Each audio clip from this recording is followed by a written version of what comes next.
చిన్న మాట వాక్యం చూద్దామండి. హెబ్రీ పత్రిక 12వ అధ్యాయము 16వ వచనాన్ని గమనించండి. హెబ్రీ పత్రిక 12వ అధ్యాయము 16వ వచనం.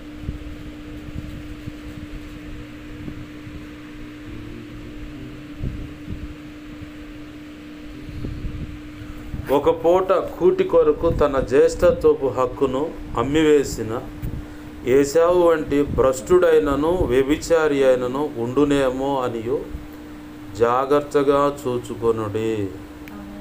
ఆమేన్. చిన్న మాట ప్రార్థన చేసుకో. ప్రేమగల మా కన్న తండ్రి యేసయ్యా, నీకు వందనాలు, కృతజ్ఞతాస్తుతులు మా ప్రభువా. అయ్యా, మీరు ఇచ్చిన లేఖన భాగాన్ని బట్టి నీ కృతజ్ఞతాస్తుతులు.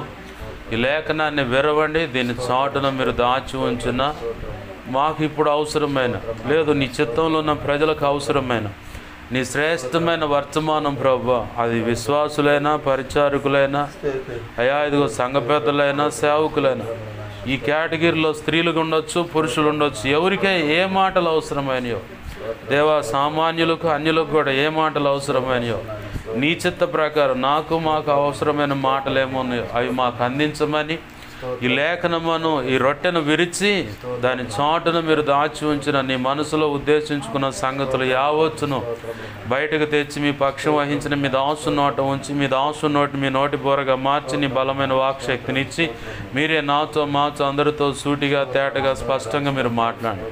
మా అందరికి వినగలిగిన చెవును, గ్రహించగల మనసును, లోబడి హృదయాన్ని వాక్యాన్ని కూడా జీవించే కృపను, హృదయ సున్నతిని దిద్దుబాటు మనసును, నేర్చుకునే శుభగుణ లక్షణమును, నిత్యత్వము చేరు పర్యాంతరం నిత్యం నీ భాషను శిష్యరికం చేసే కృపను కూడా దయచేసి శిష్యులైన సేవకగణముగా మమ్మల్ని మార్చి దేవా తీర్చిదిద్ది బోధిగాంతుల వరకు దేవా వెళ్ళి నీ ఘనమైన సేవ చేసి అయా నీ కృపచేత దానియేలు గ్రంథం 12వ అధ్యాయం 13వ వచనాలు సెలవిచ్చినట్లుగా నిలకడగా మేము నిలబడి నీ కృపలో విశ్రాంతి పొందుతూ అయా మా వంతులో నిలిచి నువ్వు నిర్ణయించిన పని యావత్తు సమర్థంతో సంపూర్తి చేసి సంపూర్ణ సిద్ధి పొంది ధైర్యంగా క్రీస్తు న్యాయపీఠాన్ని ఎదుర్కొని నీ చేత ఆనాడు మెప్పు, ఘనత, మహిమ, బహుమతులు అందుకొని నిత్యత్వంలో ప్రవేశించి యుగ యుగాలు ఆ వధువు సంఘంలో నువ్వు నిర్ణయించిన ఉన్నత స్థానంలో నిలిచి నిత్య రాజ్య పరిపాలన చేసి నేను మహింపరచుకునే భాగ్యం మాకు కలుగునట్లుగా మాకు ఉపదేశించి మమ్మల్ని బలపరచమని బతిమలాడుతున్నాం.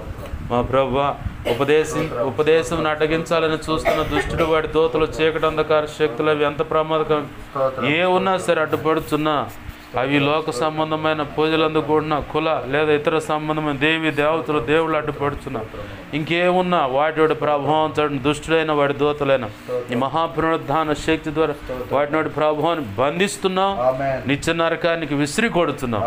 అక్కడే వాటి ప్రభావం ఏసునాం లయమైపోను గాక. నా చుట్టూరు మా చుట్టూరు నీవే అగ్ని ప్రాకారమైన సిలువ రక్తపు కంచె రక్షణ ప్రాకారం చుట్టూ కంచెగవి అయా ఈ ప్రాంతంలో నీ చిత్త ప్రకారం ఏకీపిస్తున్న వారికి కూడా కాపుదల దయచే నీ మహిమేగాన్ని ఇక్కడ జ్ఞాపకం చేయడం సమస్తంపై ఆవరింపచ్చాయి. అయా 57 నీ చేతిని దాచిపెడు. అయా 34వ కీర్తన 91వ కీర్తన 11, 12, 2 రాజులు 6 ప్రకారం నీవే అగ్ని దేవా దిగొచ్చు నీ దేవదూతలు అగ్నివాడు రథము చుట్టూ కావలుగుంచు. నీ కనుదృష్టి ముఖాన్ని తేజమనేలు సన్నిధిగా మాపై ప్రకాశింపచ్చు. సర్వోన్నతుని శక్తి నన్ను మమ్మల్ని కమ్మును గాక. నీ మహిమ దయం ప్రభావం ఇక్కడ నుంచి నువ్వు కోరుకు నలుదిక్కులు ప్రభులిల్లు వెళ్ళును గాక. ప్రభా జకరీ గ్రంథం 2:5 నీవే అగ్ని ప్రాకారమే జ్ఞాపకం చేయడం సమస్తం చుట్టూ నిలిచి ఉందో గాక. అయ్యా నీ దేవా నీ పరిశుద్ధ రక్తంతో నన్ను కడుగు పవిత్రపరచు. పరిశుద్ధాత్మ అగ్నిలోని పుటవి సమస్త అవిధేతల అతిక్రమ దోషాలు ఆజ్ఞాతిక్రమంలో పునఃక్షమించు. నీ పరిశుద్ధ రక్తంతో కడిగి పవిత్రపరచు. నీ శుద్ధ జలంతో కడిగి పవిత్రపరచు. నీ ఆత్మతో నింపండి ప్రభువా. అయా పరిశుద్ధాత్మను పుటమే శుద్ధ సువర్ణంగా మార్చు ప్రభువా. నీ పరలో శుద్ధ సువర్ణ తైలం నా నెత్తి ఇంకను గొప్పగా ఉంచు దేవా. హెస్కేల్ గ్రంథం 2:1-2 ప్రకారం నీ కృప చేత నన్ను మమ్మల్ని చక్కగా నిలబెట్టండి ప్రభు.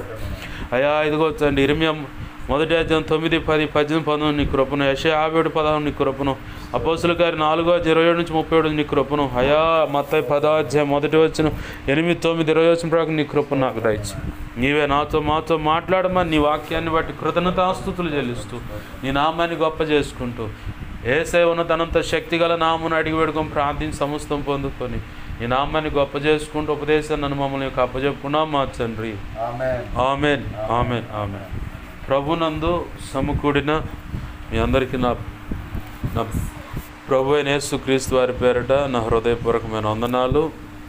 ప్రభు యొక్క మహా ఉచిత కృప ఈరోజు ప్రత్యేకంగా దేవుడు మనకు అనుగ్రహించాడు.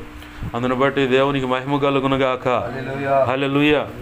ప్రభునందు ప్రియమైన దేవుని బిడ్డలారా, గమనించండి, చదువుకున్న లేఖన భాగంలో పరిశుద్ధాత్మ దేవుడు భక్తుడైన పౌలును ఉపయోగపెట్టుకొని తను నడిపిస్తున్నటువంటి సంఘం, హెబ్రీలకు అని రాసిన పత్రిక అంటే తన స్వజనులు అన్నమాట.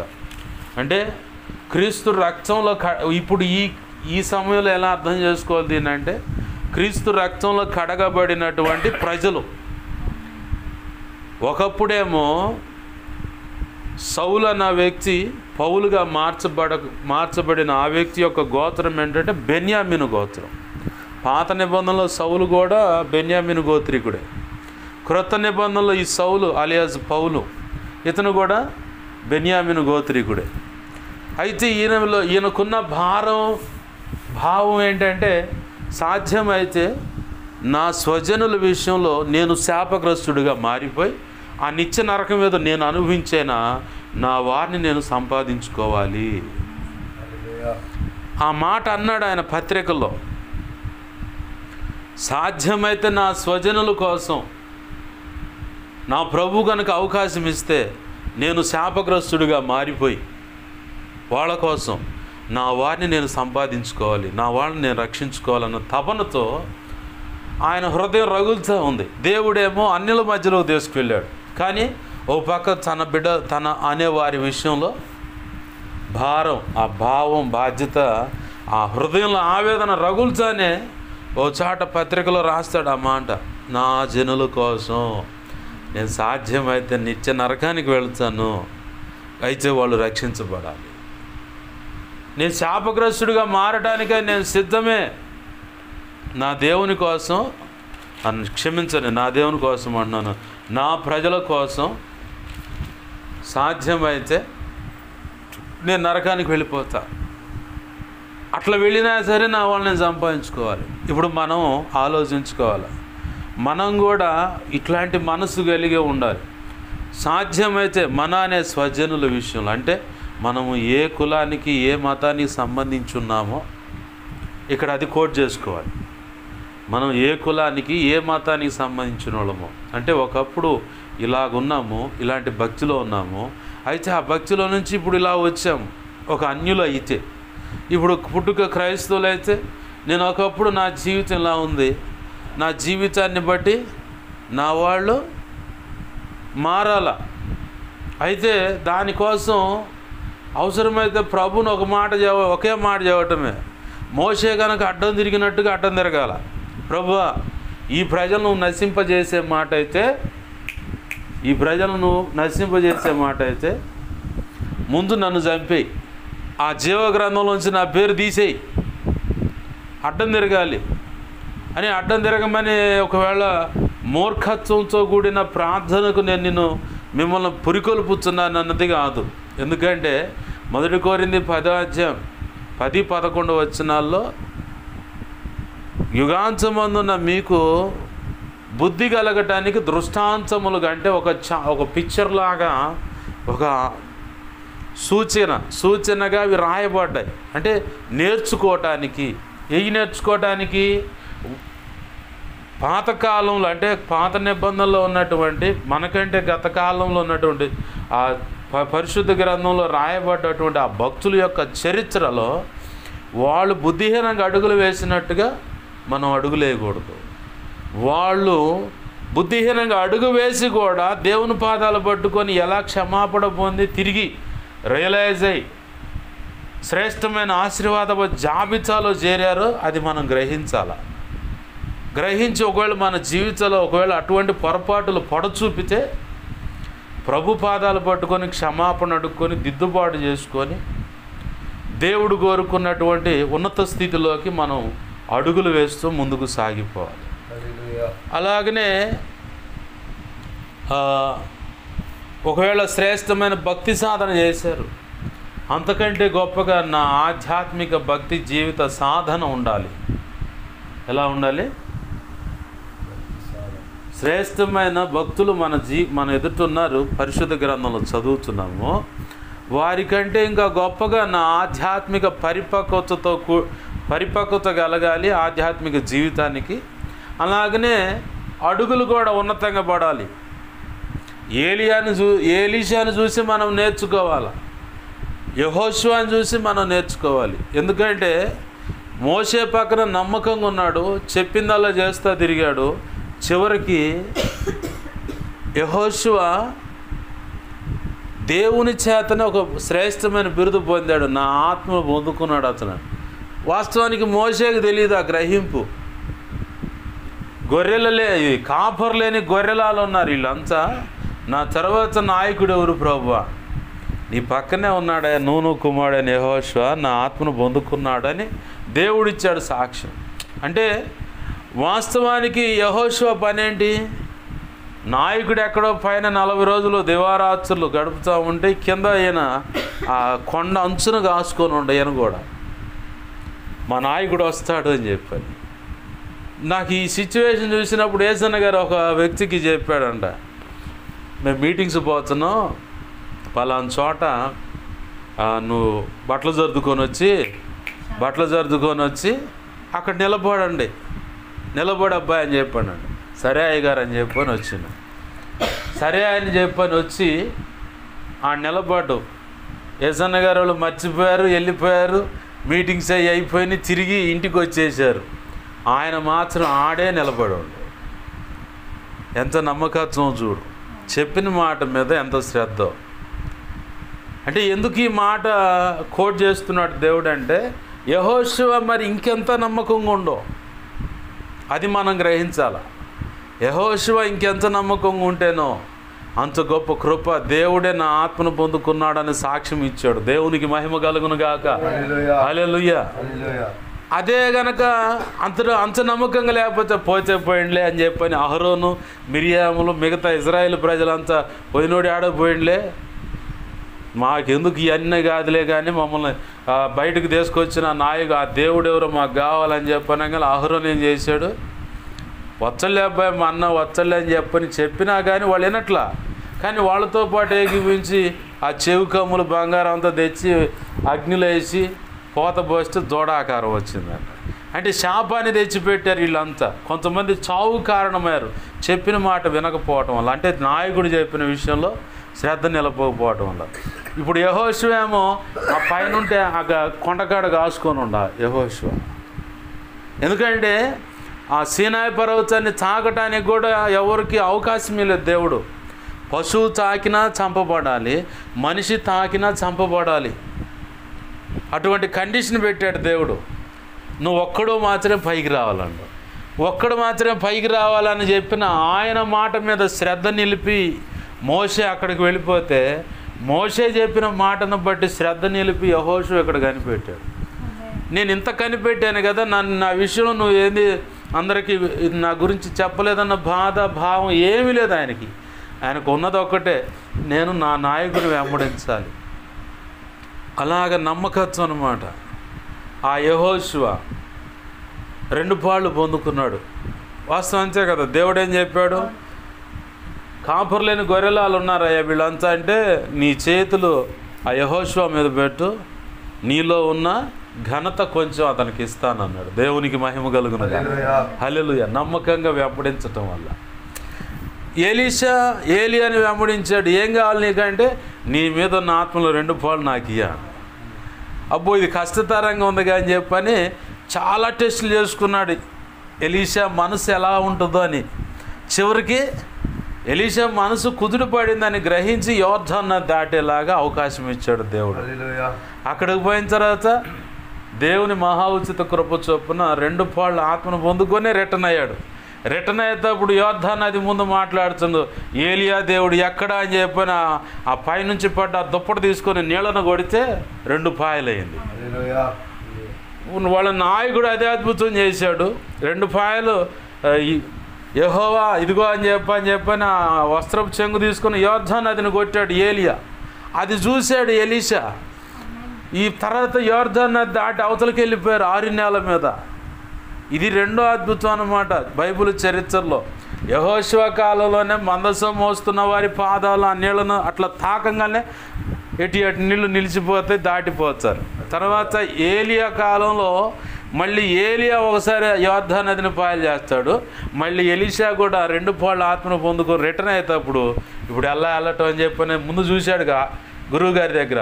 అలాగనే ఏలియా దేవుడు ఎక్కడ అని చెప్పని అంతే కొడుతుడా ఆ దుప్పటి తీసుకుని 2 పాయలు అయిపోతే ప్రశాంతంగా దాటి వస్తాడు.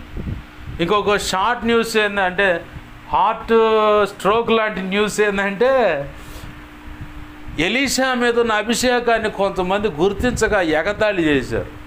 ఎగతాళి చేసి ఆ పక్కనే అంటాడు అరణ్యంలో నుంచి తోడేలు ఒకటి వచ్చి మీ మీద పడి మిమ్మల్ని మొత్తాన్ని చంపుద్దు పోండి అంటాడు. ఒక్క మాట పలికితే అది వచ్చేసిద్ది ఎమ్మంటే వచ్చి మొత్తాన్ని చంపుద్ది. ఆయన ఎగతాళి చేసింది ఏంటంటే బోడోడా అని చెప్పని నెత్తి మీద ఉన్న అభిషేకాన్ని గ్రహించక ఎగతాళి చేస్తే వాళ్ళకు వచ్చింది ఏంటంటే చావు. 2 పాళ్ళు అభిషేకం పొందుకో. ఎందుకు ఈ మాట దేవుడు ఇక్కడ కోట్ చేస్తున్నాడంటే మనం బాగా గ్రహింపు కలిగి ఉండాలి. దేవుడు మనకు ఒక విషయాన్ని సెలవిచ్చాడంటే దాని విషయంలో మాత్రం లేదా తన దాసుని ద్వారా ఏదైనా విషయాన్ని మనకు అందించాడంటే ఖచ్చితంగా దానికి మనం లోబడిపోవాలి. ఇంకొక విషయం ఏంటంటే ఇక్కడ హెబ్రీలు అంటే తన స్వజనులు అన్నమాట.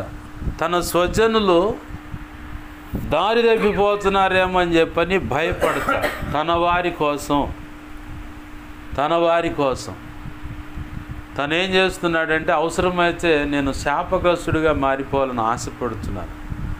మన భక్తి సాధనలో కూడా మన పైనున్న నాయకుడి విషయంలో కూడా మనం ఒక శ్రద్ధ నిలిపినట్లయితే మనం ఆశీర్వదింపబడతాం ఖచ్చితంగా. ఎందుకు ఈ మాట దేవుడు గుర్తు చేస్తున్నాడంటే నా ప్రభు కృపను బట్టి నేను చెప్పగలను. పైనున్న నాయకులు నా ఆత్మీయత అంటే నాకు నేర్పింది ఏంటంటే ప్రార్థన. ఆ తర్వాత ఆయన చూసి కొన్ని విషయాల్లో కొన్ని బలహీనతలు ఏ దైవజనుడి విషయంలోనే ఉంటాయి. ఆ బలహీనతల విషయంలో చాలా బాధపడేవాడిని. కొంతమంది ఆయన గురించి విమర్శించేటప్పుడు కూడా బాధపడేవాడిని. కొంతమంది ఆయన ఏదన్నా అంటే పోయి నిలదీస్తానని అడిగేవాడిని. అయితే తొందరపాటుగా ఏదైనా సలహా ఇచ్చే విషయంలో కొద్దిగా ఇబ్బందిగా ఉంటే దాని విషయంలో కూడా నేను ఆ పక్కనుంటే మాత్రం అంటాను. నేను ఎవరితో ఏం తేడా మాట్లాడతలేదు, దానిలో కొద్దిగా ఆగంటాడు, ఏం కాదులే ఆగంటాడు. నేను ఉన్నంతకాలం అలా నేను పక్కనుంటే మాత్రం అలాగ ఎప్పుడు ఏం మాట్లాడతాడా, ఎలాంటి మాట వల్ల ఎదుటివారికి అంటే అన్ఎక్స్పెక్టెడ్గా ఒకవేళ ఏదన్నా సలహా ఇచ్చే విషయంలో తేడాగా సలహా ఇచ్చే విషయం అయితే అవతల వ్యక్తి తొందరపాటు ఇంకొక రకమైన ఆలోచన తీసుకునే అవకాశం ఉంటుంది. అలాంటి విషయాల్లో పక్కనే ఒకవేళ ఉంటే మాత్రం కాసుకొని ఉంటా, ఏదన్నా తొందరపాటు ఏదన్నా మాట ఇదైతే. ఇట్లా కొన్ని విషయాల్లో బలహీనతల విషయాలను తీసుకోకుండా జాగ్రత్త పడాలి. ఇట్లా ఒక వ్యక్తిని హ్యాండిల్ చేసే విషయంలో ఏదైనా కానీ, ఆ తర్వాత విశ్వాసంలో కానీ పట్టుదలతో కూడి ప్రార్థన విషయంలో కానీ నాకు నా ఆత్మీయత అంటే నేర్పింది అదొక్కటే ప్రార్థనే. 1 సారి 2 సార్లు ఏమో వాక్యం చదువుతున్నావా ఎందాక చదివా అని చెప్పని అడుగుంటాడు. ఇంకంతే. అంతకు మించి నన్ను ఇప్పటి వరకు ప్రభు కృపను బట్టి కదిలించింది లేదు. అంటే ఆయన ఎదుట నేను కనపడుతున్నాను ప్రార్థన జీవితం కలిగి. ఆయన నోటితోనే అనేకులకు సాక్ష్యం ఇచ్చాడు. 4 గంటల పాటు మోకాళ్ళ మీద అక్కడ దేవుని సన్నిధిలో ప్రార్థనలో ఉంటాడని. అంటే 4 గంటలు ఉంటాడా అని అడిగాడు ఆయన పక్కనున్న ఆయన. 4 గంటలు ఉన్నాడు కానీ 1.5 గంటన్నర 2 గంటలైనా మోకాళ్ళ మీద ఉంటాడు. తర్వాత 2 గంటలు మోకాళ్ళ మీద కూర్చొని ప్రార్థనలో గడుపుతాడు. 4 గంటల దాకా ఉంటాడని ఆయనకు తెలిసిన సాక్ష్యం అని చెప్పాడు. ప్రభు నాకు నేర్పింది అనమాట. అంటే దైవజనుడి దగ్గర. ఆ తర్వాత ఉఫిరయ్య గారి దగ్గరకు వచ్చి అటువైపు వాక్యాలు అందుకునేటప్పుడు ఆయన జీవితంలో ఎదురైన ప్రతి అనుభవం ఎన్నో విలువైన పాఠాలు నేను నేర్చుకున్నా. అసలు ఒక భార్యను ప్రేమించే విషయంలో అయిన కానీ ఆయన దగ్గర పెండ్లైన 3వ రోజే నన్ను ముట్టుకోమాక అన్నాడు. అట్లా 3 సంవత్సరాలు భయంకరమైన టార్చర్ అంట. దేవుడు చెప్పిన వ్యక్తే దేవుడు అదిగో ఈ అమ్మాయిని చేసుకోమంటే సరే ప్రభు అని చేసుకున్నాడు. కట్నం ఇచ్చానంటే ఈ పెళ్ళి నాకు వద్దండు, రూపాయి కట్నం నాకు వద్దు. మీరు ఏదన్నా పెట్టుకుంటే ఆ అమ్మాయి పెట్టుకుంటా అంటే పెట్టుకోండి, అది కూడా వద్దు, అసలు మీకు ఆ ఖర్చు కూడా వద్దు, సింపుల్గా పెళ్లి చేసుకొని వెళ్ళిపోతా అంతవటికే, కట్నం ఇచ్చానంటే నాకు వద్దని చెప్పాడు.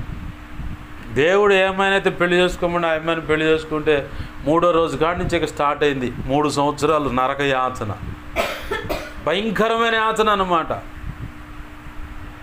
ఎలాంటి యాతన? భయంకరమైన నరకయాతన. ఆ నరకయాతనలో మళ్ళీ పక్క సేవక పెళ్ళైన రోజు ఏం చెప్పిందంటే, నీకెందుకు మనబంధం అనుబంధం విడదీయలేని బంధం, నీకెందుకు, నువ్వు ఆడ చచ్చా ఆడుంటే ఆడుంటా, ఏదంటే అది అని చెప్పిన ఈ తల్లి చివరికి పెళ్ళైన 3వ రోజు, నీకు పెళ్ళైన మొదటి రోజుల్లోనే 2 రోజుల్లోనేమో నీకెందుకు, నువ్వు సేవకు ఎటుపోయినాగా నేను కూడా వస్తా నీతో పాటు, సావైనా చేస్తాను కానీ నిన్ను మాత్రం వదిలిపెట్టినాను. చివరికి పెళ్ళైన 3వ రోజు కానీ ఇక మొదలైంది అసలు టార్చరు. 3 సంవత్సరాలు నరకయాతన అన్నమాట. అస్సలు ఒంటి మీద చెయ్యనీయకుండా గందరగోళం, అసలు ఆ యాతన పగోడికి కూడా ఉండకూడదయ్యా అని చెప్పాడు. 3 సంవత్సరాల తర్వాత ప్రభు కృపను బట్టి వాళ్ళిద్దరు కలవటం, తర్వాత ఇద్దరు ఒక మగపిల్లగాడు ఒక ఆడపిల్ల కలగటం, ఆ తర్వాత మొదలైంది అసలు ఆట. దేవునికి మహిమ కలుగునుగా. హల్లెలూయా. ఏమైంది అసలు ఆట అంటే, ఇక నాకు విడాకులు కావాలి, నాకు విడాకులు కావాలా, నీ నీడ కూడా మా మీద పడటానికి లేదు, కాదమ్మా నా మాట వినమ్మా, అట కాదమ్మా చెప్పిన మాట వినమ్మా అంటే నువ్వు అసలు ఏం మాట్లాడటానికి లేదు, నాకు విడాకులు కావాలా, విడాకులు ఇస్తావా లేదా అని చెప్పి కోర్టుకు వెళ్ళిపోయినావా. కోర్టుకు వెళ్ళిపోయి కోర్టులో విడాకులకు సబ్మిట్ చేయటం,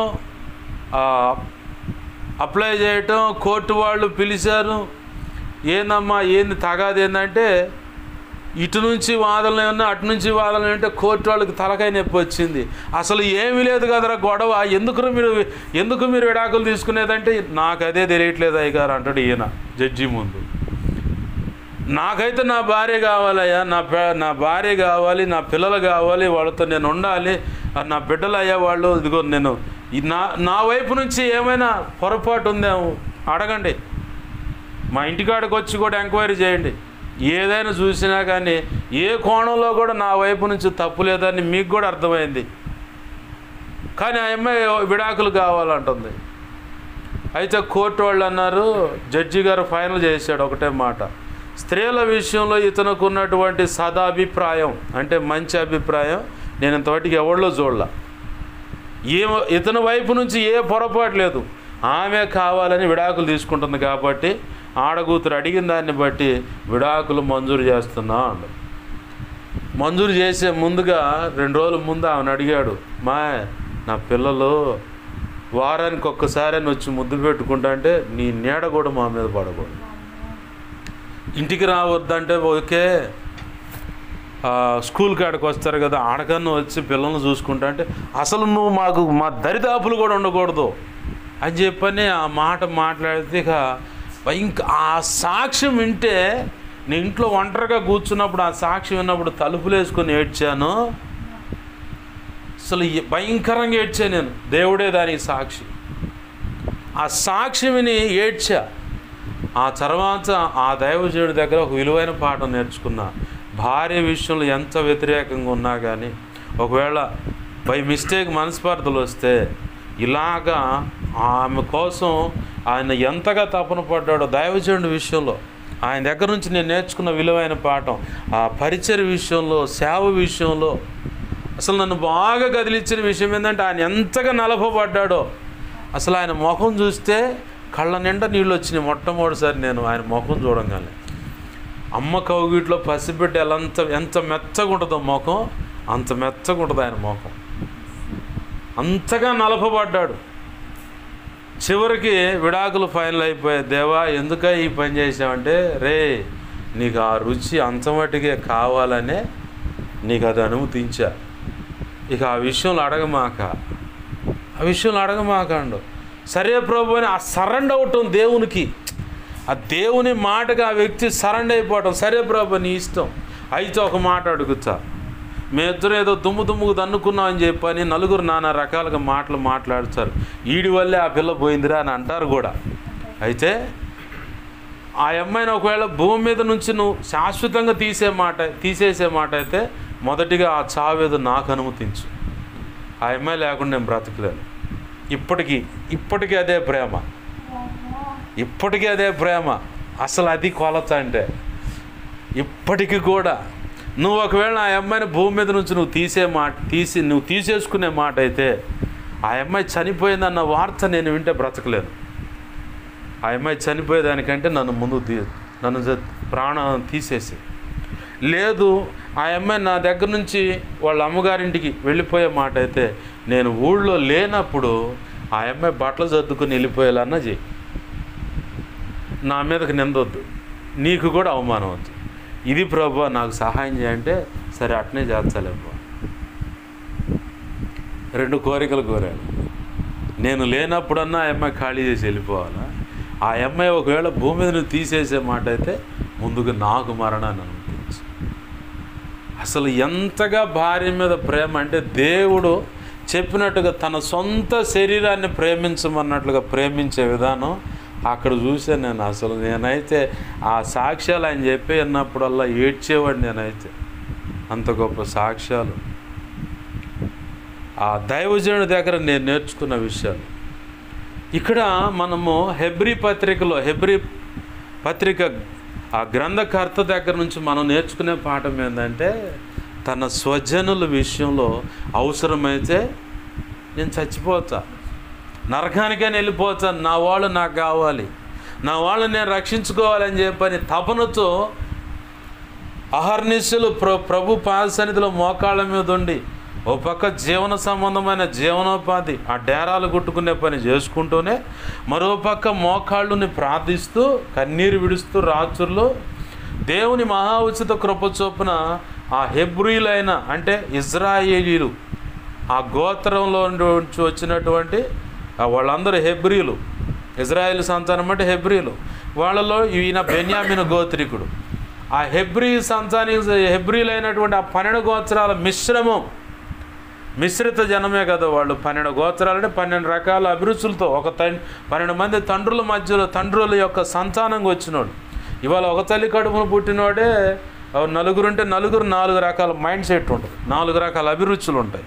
మరి ఆ 12 మంది నోల నుంచి వచ్చిన ఆ ప్రజలే ఇప్పుడు హెబ్రీల యొక్క సంఘం. అది ఆ సంఘానికి భక్తుడు లేఖ రాస్తా ఏశావు వంటి భ్రష్టుడు వ్యభిచారి ఒక్క పూట కూటి కోసం మీలో ఏశావు వంటి భ్రష్టుడు వ్యభిచారి ఉంటాడేమో, జాగ్రత్తగా చూసుకోండి. అంటే మనలో తెలియకుండా దేవుడు నిర్ణయించినటువంటి శాశ్వతమైన ఆశీర్వాదాన్ని ఒక రూపాయి కోసమో ఒక బంధుత్వం కోసమో లేదంటే ఒక దైవజనుడి విషయం అతను చెప్పిన మాటను బట్టో ఇంకా పక్కన ఉంటారు పుట్టగొడుగులు అన్నమాట.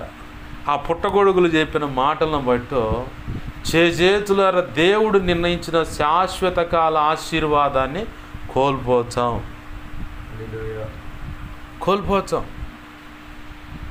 అలా కోల్పోయేలాగా అపవాదిగాడు మంచి ప్రణాళిక వేస్తాడు.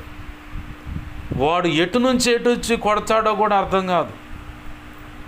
సంసోను స్త్రీల వైపు చూసి చివరికి ఒక వ్యభిచారి ఇంటికి. మన కళ్ళు అంత ప్రమాదం, వాటిని చాలా జాగ్రత్తగా కాపాడుకోవాలి. చూసి ఆ దెలీలా నచ్చేసరికి ఇక ఎటుకుడు నా జీవితం నాశనం అయిపోయింది.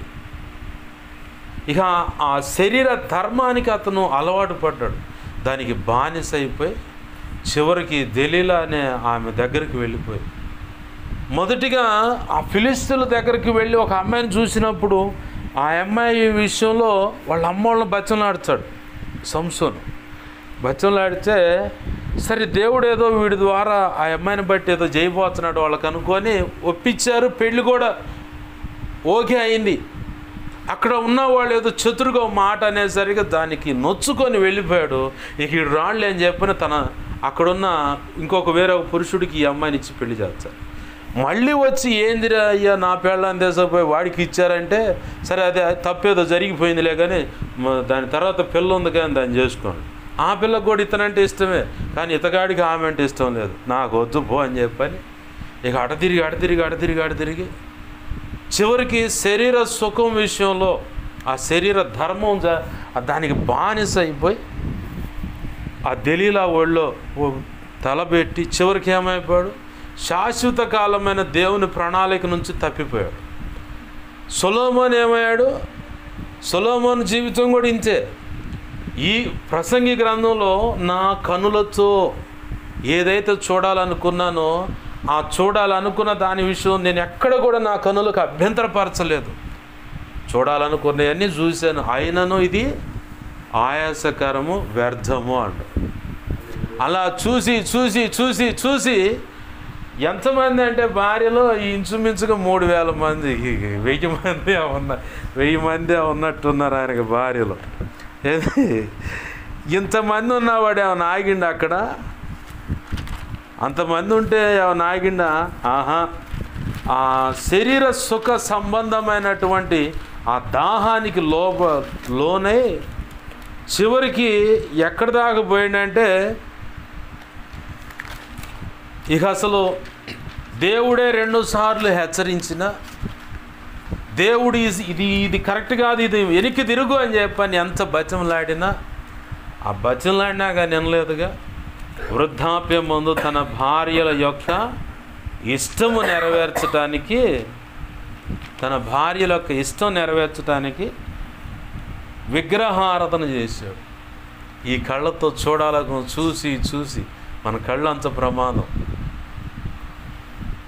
మన కళ్ళు అంత ప్రమాదం. సైతానుగాడు బాగా ఆకర్షిస్తాడు మన కళ్ళ ద్వారా, మనకు తెలియదు ఆ సంగతి.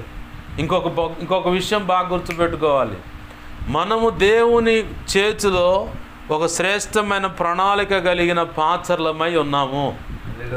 ఏంది అయితే దానికి తగ్గట్టుగానే వాడు సైతానుగాడు వాడి స్కెచ్ ఉంటుంది. నువ్వు ఏ విషయంలో బలహీనురాలువో, ఏ విషయంలో బలహీనుడివో దాన్ని ఎత్తుక్కుంటాడు వాడు. అదే వాడి చేతిలో బలమైన ఆయుధం. చాలా జాగ్రత్తగా గమనించాలి, చాలా జాగ్రత్తగా. మనం అంటే మనం కాదు, చాలామందికి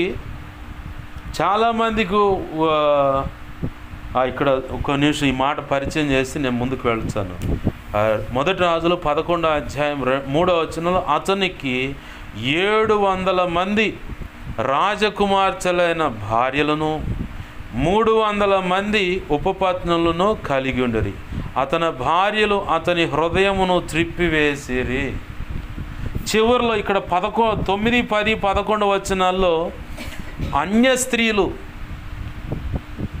స్త్రీలు అతన్ని ఎడదిప్పారంటే ఎక్కడ పడితే అక్కడ ఒక దేవతా స్తంభం. అంటే మనకు అర్థం కావాలంటే ఒక రోకలి నేల బాచారు, దాని ముందు ఒక రాయి పెడతారు. ఏంది ఆ చెట్టు ముందు రాయి పెట్టేసి రోకలు నిలబెట్టి ఇక అదే ధ్వజస్తంభం. బైబిల్లో చెప్పబడే దేవతా స్తంభం దాని అసలు అర్థం ఏంటంటే ధ్వజస్తంభం. మనకు పబ్లిక్ ఇప్పుడు కనపడుతుంది దేవాలయం. ఆ దేవతా స్తంభాలు ఆ చిన్న అట్లా నిలబెట్టి వాటి ముందు అర్పణలు బలులు చేసి చివరికి దేనివల్ల చూడటం వల్ల వాళ్ళ నాయనేమో చూసి ఒక పొరపాటు తెచ్చుకుంటే చూశాడు, దానికి తగ్గట్టుగా ఆమెతో పొరపాటు చేయటమే కాదు అడ్డుగా ఉన్న భర్తను తెలివిగా చంపించాడు. తెలివిగా పక్కా ప్లాన్ వేసాడు దావీదు రాజు. ఎలా ఈ కళ్ళతో జరిగిన పొరపాటు అన్నమాట. ఇంకొకటి వ్యభిచారి, అలాగనే జ్యేష్ఠత్వం. మన శ్రేష్టమైనది ఏంటంటే మనకు ప్రభువుని నిర్ణయించినటువంటి పరలోక వారసత్వం ఒకటి. రెండవది ప్రభు మన ద్వారా జరిగించుకోవాలనుకున్న శ్రేష్టమైన ప్రణాళికలో ఉన్నటువంటి పని. ఈ పని ఎలాగైనా కుంటుపడాలంటే నిన్ను దారి తప్పించాలంటే ముందు నీ తలంపులు, ఊహల, ఆలోచనలను డిస్టర్బ్ చేస్తాడు వాడు. సైతాన్ గాడు వచ్చి డిస్టర్బ్ చేసి నువ్వు ఎక్కడ బలహీనుడు అంటే ఒక స్త్రీ విషయంలో, లేదంటే ఒక స్త్రీతో సాంగత్యం అంటే భార్యాభర్తలు ఎడముంటారు. ఎడమున్న దాన్ని బట్టి ఇక తెలియకుండా ఇక విషయంలో వ్యామోహం కలిగి ఉంటారు. అది సర్వసాధారణం, అందరి విషయాలు ఉంటుంది. అది ఇతనొక్కడిలోనే అది ఉందని చెప్పడానికి కాదు, ఏంది ఇతనొక్కడి విషయంలో అది ఉన్నదని చెప్పడానికి లేదు. అయితే ఇక్కడ ఈ బలహీనమైన సమయంలో ఇక ఈ వ్యక్తిని, స్త్రీనైనా పురుషుడైనా బలహీనపరచాలంటే వాళ్ళకు దగ్గరగా ప్రేమగా ఆప్యాయంగా మాట్లాడుతున్న వ్యక్తులతో స్వతంత్రంగా మాట్లాడుతూ ఇక రకరకాలుగా వాడు వేసే స్కెచ్లు అనమాట. అట్లా చిన్నగా ఎలా వెళ్ళిపోద్ది అంటే శారీరక సంబంధమైన పాపంలోకి తీసుకువెళ్తాడు ఈ ఎడబాటును బట్టి. నేను అదే అంటాను, స్త్రీలైనా పురుషులైనా మీ శరీర ధర్మం ఖచ్చితంగా మీరు భార్యాభర్తలుగా నెరవేర్చుకోవాలి. అది నెరవేర్చుకున్నప్పుడే దేవుడు సంతోషిస్తాడు. అదే అపవిత్రమైనది కాదు, దేవుడే పరిశుద్ధపరిచి ఘనముగా ఎంచి, వివాహం అన్ని విషయంలో ఘనమైందని ఎంచి మనకిచ్చాడు. బై మిస్టేక్ నా భార్య సహకరించట్లేదయా, ప్రభు పాదాలు పట్టుకో, ఖచ్చితంగా ఎర్ర కోటింగ్ ఇచ్చి మరి తీసుకొని వచ్చి లైన్లో పెడతాడు. దేవునికి మహిమ కలుగునుగా. హల్లెలూయా. సైతానుగాడు దేవుని ప్రణాళికలోంచి పక్కకు లాగటానికి చాలామంది జీవితాల్లో బాగా గుర్తుపెట్టుకోవాలా. నీ పక్కన ఎవరైనా ఒక స్త్రీ కానీ పురుషుడు కానీ ఉంటే సంఘంలో బాగా గుర్తుపెట్టుకోవాలి. నీ భార్య అయినా సంఘ క్రమంలో, సంఘంలో ఉన్నంతసేపు మీరిద్దరూ ఒక క్రమంలో ఉండాలి. ఇక నా భార్యే కదని చెప్పని మందిరంలో మీ ఇద్దరు పక్కన పిల్లలంతా వేసుకొని అంటే విశ్రమించే సమయం, నిద్రపోయే సమయంలో. అందుకే శాలేమన్న మందిరంలో ఏం చెప్తాడంటే, పురుషులు ఆ వైపు పోయి పడుకోండి, స్త్రీలు ఈ వైపు పోయి పడుకున్నాడు, కలవనేడు. మీ ఇద్దరు భార్యాభర్తలే, మీ ఇంటికాడ తెలుసు, మీ ఊళ్ళో తెలుసు, మాకు కూడా తెలుసు, కానీ వచ్చేవాడికి తెలియదు. దాన్ని బట్టి పెడార్థాలు తీసుకుంటారు. ఇంకొకటి ఏంటంటే, ఒక స్త్రీ దగ్గరగా ఆనుకొని వస్తున్నప్పుడు నువ్వు ఎడంగా పోవాలా, అది శోధన. ఈరోజైతే పక్కగా పోవచ్చు, రేపు దినాన్ని ఏమవుతుందో చెప్పలేం. ఎందుకంటే ఒక ఆడగూతురు విషయంలో, పిలుపు విషయంలో కూడా ఆయా అన్నయ్య పెద్దలు, స్త్రీలు పురుషులు పలకరింపులో కూడా పౌలు భక్తుడు చెప్పాడు, యవనస్తులైతే అక్క చెల్లి అని పిలవమని, పెద్దలైతే అమ్మ అని పిలవమని, అది మర్యాద.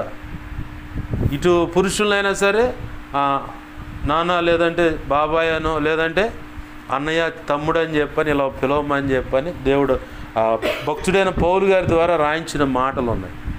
ఇంకొకటి ఏంటంటే, మనం ప్రార్థన చేసేటప్పుడు బాగా గుర్తుపెట్టుకోండి, ఒక స్త్రీ అటువైపు మోకరించినప్పుడు ఆ దరిదాపులు కూడా పోకూడదు. నువ్వు ఆ దరిదాపులు కూడా పురుషుడైనా సరే మోకరించినప్పుడు ఆ దరిదాపులు పోకూడదు. ఈరోజు నీకు అర్థం కాదు, ఏం కాదనుకోవచ్చు, ఒకరోజు పడుతుంది పెద్ద బండ. ఆ పడ్డప్పుడు నువ్వు ఎంత ఏడ్చి విలవిల కొట్టుకున్నా సరే ఆ నింద ఎప్పటికీ పోదు. అది నువ్వు బ్రతుకున్నంత కాలం వెంటాడుతూనే ఉంటుంది. ఒకవేళ ప్రభు కృపనిచ్చి తీసేస్తే తప్ప. అసలు నాకైతే గడగడ వణుకు వస్తుంది. వాళ్ళు ఆడ మోకరిస్తుంటే నీ ఎందుకు వచ్చి లేనిపోయిన తలకాయ నొప్పి, ఈ గోల నాకు వద్దు ప్రభు అని చెప్పి నల్లంత దూరాన్ని పోయి కూర్చుంటా నేను. ఎందుకంటే భయంకరమైన రాళ్ళు పడ్డాయి.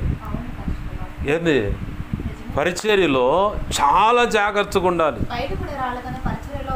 సామాన్యమైన రాళ్ళు పడవు. అది మనకి, అది నేను లోతైన హృదయంలో గాయమైన దాన్ని బట్టి చెబుతున్న మాట ఇది. ఒకవేళ నాకు ఆల్రెడీ ఇలాంటి నిందలు అవమానాలు ఉన్నాయి, నేను ఆల్రెడీ ఫేస్ చేశాను అనుకుంటే అది మన అహంభావం కింద వెళ్ళిపోద్ది. ఖచ్చితంగా ఎప్పటికప్పుడు స్త్రీ పురుషుల విషయంలో బజార్లో అయినా సరే, మొన్న అందుకే మీరు ఒక చోట కూర్చున్నప్పుడు కూడా నేను కదిలించాను, మనమైతే ఓకే, మన చుట్టూన్న ప్రపంచం మనల్ని గమనిస్తుంది. దాన్ని బట్టి జాగ్రత్తగా ఉండాలి. అంటే సైతానుగాడు ఈజీగా ఇలాంటి పరిస్థితుల్లోనే మనల్ని అడగ తీసుకెళ్ళి కూర్చోబెట్టి పక్కన వాళ్ళ చేత రాళ్ళు వేపిస్తాడు. మానసికంగా నువ్వు కృంగిపోయి చివరికి దేవుని ప్రణాళిక లేదు, ఏమి లేదు, మొత్తం ఒక దారిని పడేసి సంచిటీని అని చెప్పని సర్దుకొని వెళ్ళిపోతాం అన్నమాట. ఇది ఒక కోణం. రెండవది, దేవుడు నిర్ణయించిన భవిష్యత్ ప్రణాళిక విషయంలో నీవు రాకుండా అమ్మ తరపోళ్ళు వచ్చారు, మేనమామలు వచ్చి నువ్వు ఒకవేళ ఒక కూతురుగానో ఒక కొడుకుగానో ఉంటే, మా అమ్మాయిని మీకు ఇష్టమనో, మీ అబ్బాయిని మీ అమ్మాయిని మా అబ్బాయికి ఇవ్వమనో వచ్చి అక్కడ ఇరకాటం పెడతారు. ఒకప్పుడు నిన్ను రోడ్డు మీద పడేసిన వాళ్ళే, ఒకప్పుడు రోడ్డు మీద నాన్న అల్లరి చేసి గత్తరగా అసలు జీవితం మీద విరక్తి పుట్టించిన వాళ్ళే మళ్ళీ వచ్చి దేవుని ప్రణాళికను చెడగొడటానికి మళ్ళీ వచ్చారు. వచ్చి మీ అమ్మాయిని మా అబ్బాయికి ఇవ్వండి. మేము వద్దా నీకు ఇంకా ఒంటరి ఈ పొయ్యి అనుకో, పొయ్యి ఇంక అంతేనా, మేము వద్దా, యేసు ప్రభువును వెళ్ళులే మందిరానికి వెళ్ళొద్దని మేము చెప్పాం ఆయన్ని. కాదు మీ వాడు రక్షించను, రక్షణ పొందలేదు. కానీ రక్షణ ఏముంది, పిల్లలిద్దరూ ఇష్టపడితే రేపొద్దున వాడు కూడా రక్షణ పొందుతుడు. ఇప్పుడంటే రక్షణ లేదు. ఇట్టా తీపి కబుర్లు లోపల కుట్ర పెట్టుకొని పైకి బాగా ప్రేమను పంచే మాటలు చెబుతారు. కట్ చేస్తే నువ్వు గనక వాళ్ళు చెప్పిన మాటలు బురదలో పోయి అట్నే పడ్డమంటే కంచి ఈత కొట్టాల్సిందే. ముందుకు పో వెనక్కి పో ఆడే ఉంటావు కాబట్టి పూడది ఏంది. దేవుని ప్రణాళికలో ఉన్నటువంటి వ్యక్తిని వివాహం అనే బంధం ఒకటి, ఇటు తల్లి వైపు నుంచి ఈ సెక్షను, తండ్రి వైపు నుంచి కూడా వచ్చారు మేనచ్చలు. మా అబ్బాయికి మీ అమ్మాయిని రక్షణ లేదుగా, రక్షణ ఏముందిలే తర్వాత పొందుతారులే అని ఇవే డైలాగులు వస్తాయి. అది ఎంత దాకంటే అసలు ఈ వ్యక్తి, ఈ స్త్రీ అయినా ఈ పురుషుడైనా దేవుని ప్రణాళిక చొప్పున ముందుకడుగులు వేసి దేవుని సేవలు వెళ్లకుండా అడ్డుపడి చివరికి అడ్డును బట్టి వీళ్ళు ఎటు కాకుండా భ్రష్టులైపోయేలాగా వాడు ఇరికిస్తాడనమాట. నా జీవితంలో అవి జరిగాయి.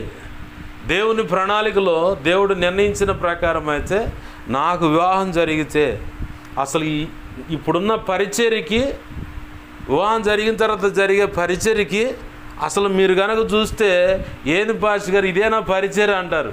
అంత గొప్ప ప్రణాళిక ఉంది దేవునికి. అంత గొప్ప ప్రణాళిక ఉంటే దానికి ఎవరినేమని వాడాడో తెలుసా సైతాన్ గాడు? యేసయ్య రక్తంలో గడగబడి కృప పొంది అభిషేకం పొంది ఒక సంఘానికి వ్యవస్థాపకులుగా ఉన్న వ్యక్తిని, అటుపక్క ఒక సంఘ కాపర్ని, ఈ మధ్యలో పుట్టగొడుగులు ఉంటారు, వాళ్ళు మంచిగా బలంగా పట్టుకొని మళ్ళీ ఏదైనా సహాయపడతారో పొరపాటును కూడా సహాయపడరు. ఇట్లా వీళ్ళు మొత్తం ఉచ్చులాగా బిగించి పడేశారనమాట. దేవుని ప్రణాళిక ఎంత భయంకరం, ఎంత ఆలస్యం అవుతుందో చూడండి. మళ్ళీ వాళ్ళ పంతో నెరవేరాలి, మళ్ళీ ఓ పక్క వాళ్ళ పరిచరణ కాపాడుకోవాలి. అసలు ఎంత కఠినమైన మనసులుగా మారిపోయారు చూడు. దేవుని సేవకులు అంటారు, మళ్ళీ దేవుని పక్షంగా నిలబడి దేవుని మాటలు అందిస్తారు. మళ్ళీ దేవుని ప్రణాళికలో ఉన్నటువంటి ఆ వివాహం జరగకుండా, ఆ వివాహం జరిగితే మళ్ళీ ఇక్కడ మా సంఘం ఖాళీ అయిపోద్ది, మా సంఘం అంతా డొల్లతనంలో మారిపోద్ది, పరిస్థితులు అంతా తేడా అయిపోతాయి, దీనికి మేము ఒప్పుకోమని చెప్పని దేవుని ప్రణాళిక నుంచి, అంటే భ్రష్టులు అన్నమాట, భ్రష్ట మనస్తత్వం. నేను దేవుని సంకల్పానికి అడ్డుపడుతున్నాను, దేవుని చిత్తానికి అడ్డుపడుతున్నాను, దేవుని పని జరగకుండా నేను చేస్తున్నానన్న గ్రహింపు కొంతలో కొంత ఉన్నా కానీ కావాలని మూర్ఖంగా అడ్డం తిరిగి నిలబడుతుంది. ఇప్పుడు నాకు వచ్చిన నష్టం ఉందా, వాళ్ళకు వచ్చిన నష్టం ఉందా? నాకే నష్టం ఉండదు. ఎందుకంటే నా ప్రభు ఏ వయసులైనా ఏ పరిస్థితులైనా అద్భుతం చేయగలడు. ఆమేన్, హల్లెలూయా. ఎందుకంటే 10 సంవత్సరాల్లో జరిగే పని కూడా 10 రోజుల్లో చేస్తాడు ఆయన. అంత నేర్పరి అయిన శిల్పకారుడు ఆయన. ఏంది మన జీవితాల్లో 10 సంవత్సరాలు సుదీర్ఘంగా నడిచి, ఆ నడిచిన తర్వాత 10 సంవత్సరాల క్రితం అందుకోవాలనుకున్నది ఆలస్యమైంది. కానీ నా ప్రభు 10 రోజుల్లోనే దాన్ని కంప్లీట్ చేస్తాడు. 10 రోజుల్లోనే గొప్ప ఆశీర్వాదాన్ని చూసేలా చేస్తాడు. ఆయనకు అసాధ్యమైంది ఏది లేదు. బాగా గమనించండి. ఇట్లా ఏదో ఒక బంధాన్ని బట్టి ఇరికించి దేవుని యొక్క దయా సంకల్పంలో నుంచి బయటకు లాగటానికి భ్రష్టులను, వ్యభిచారులు. భ్రష్టులు అంటే ఇక హృదయం అంతా వాత వేయబడి మనస్సాక్షికి వెళ్ళిపోతారు. దేవుడు ఒకటని చేసి ఇంకొకటి చేయటం మొదలు పెడతారు. దేవుని యొక్క దయా సంకల్పం ఒకటి ఉంది. మనం ఇక్కడ బాగా గుర్తుపెట్టుకోవాలి.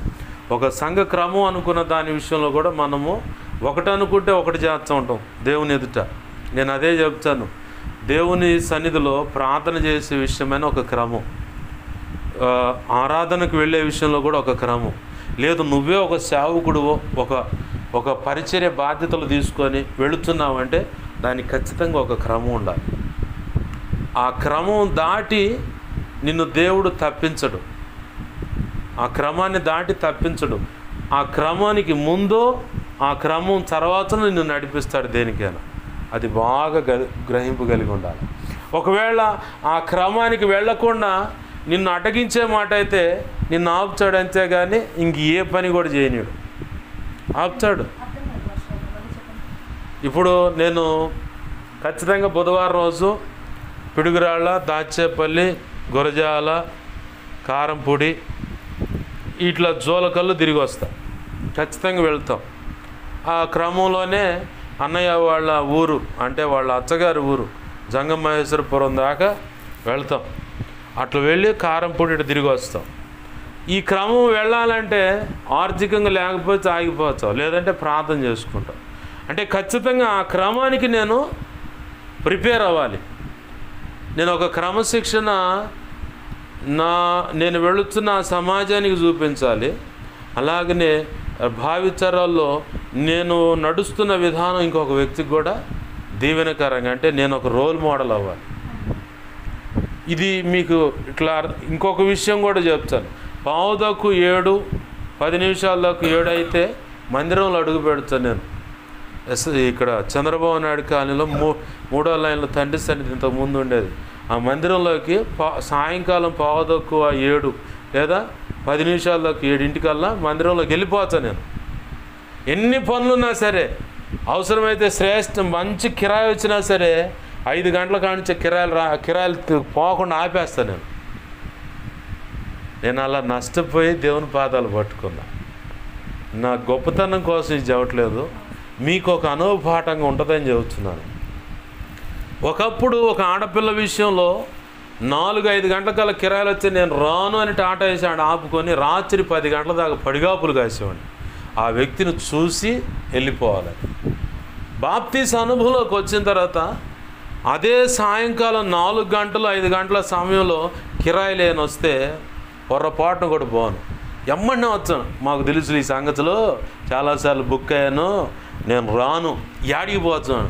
నేను యేసయ్య సన్నిధికి వెళ్ళి ప్రార్థనలో గడపాలి. ఎన్నింటికి? 7:15. ఇప్పుడు 4 అయింది, పోయి వచ్చాను, రాను, అసలు నీ కిరాయి నాకు వచ్చు, ఇంకోటి తీసుకొని పో. అట్లా దేవుని సన్నిధిలో దేవుని ఎదుట దేవుని విషయమై నష్టపోయి దేవుని పాదాలు పట్టుకుంటే దేవుని కృపను బట్టి ఇవాళ అలాగ భక్తి క్రమంలో నేను కూడా చేయాలని చెప్పని మోల్డ్ అయిన వాళ్ళు చాలామంది ఉన్నారు. ఏది పరిచారకుడిగా ఉండి భక్తి సాధన చేస్తున్నప్పుడే నేను ఎంత నష్టపోయానన్న సంగతి వాళ్ళకి తెలియదు. కానీ నేను ఒక మాదిరి అక్కడ చూపించాను. కావాలని ఏం మారాడురా వీడు, క్రీస్తు రక్తంలో కడగబడిన తర్వాత ఏం మారాడురా వీడని ఎవరైనా అడిగితే వీళ్ళే సాక్ష్యం. నన్ను చూసి ప్రార్థన ఇలా చేయాలని చెప్పని, ఇలాగ క్రమంగా రావాలని చెప్పని, అది ఎంత కఠినమైన పరిస్థితి అయినా సరే, నా హృదయానికి లోతైన గాయమయ్యే పరిస్థితి అయినా సరే, ఎంత అంటే భయంకరమైన పరిస్థితులు. అసలు అమ్మ అడిగే మాటలైతే ఒక్కొక్క మాట భయంకరంగా ఉంటాయి. అంత భయంకరమైన ఆ మాటలు కూడా ఆ చుట్టూ ఉన్న ఎదురవుతున్న పరిస్థితులను బట్టి చచ్చిపోతే బాగుండు అనిపించేంత పరిస్థితుల్లో కూడా ప్రశాంతంగా మందిరానికి వచ్చేవాడిని. నాకు ఇలా అనిపిస్తుంది ప్రభువా, ఈ వేదన నా నుంచి తీసే, నాకు సహాయం చేయని చెప్పని అప్పటి నుంచే ప్రభు దాన్ని అలా ట్యూన్ చేస్తూ వచ్చాడు నన్ను. చివరికి ఆ రోజైనా ఈ రోజైనా భక్తి అంటే ఎలా ఉండాలి, ప్రార్థన అంటే ఎలా ఉండాలి, దేవుని సేవ అంటే ఇదిగో దేవుడు కదిలితే దైవజనుడి విషయంలో ఇలా కార్యాలు జరుగుతాయని చెప్పని ఈరోజు మోడల్ అయ్యాం.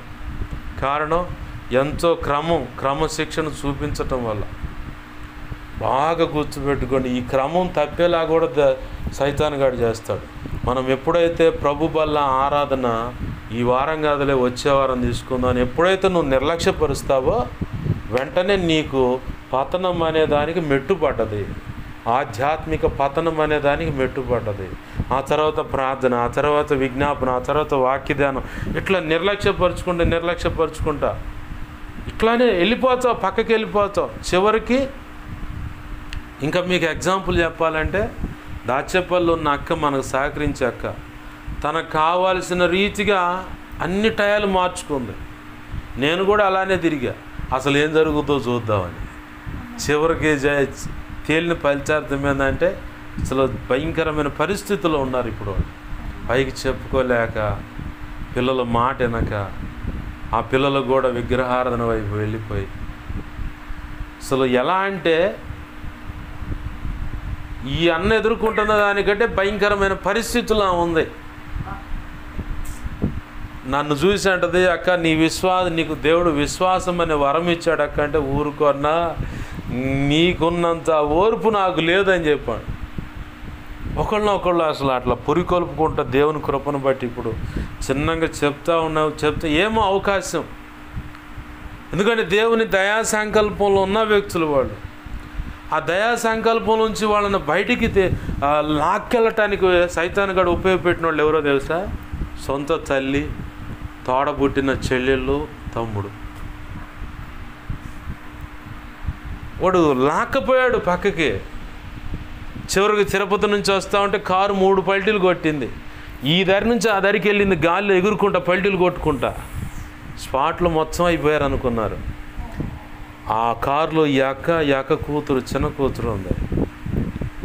నేను అప్పుడు అన్నా, ఆ ఇద్దరు కనుక లేకపోతే ఫ్యామిలీ మొత్తం స్పాట్ డెడ్. ఎవడు బతికేవాడు కాదు.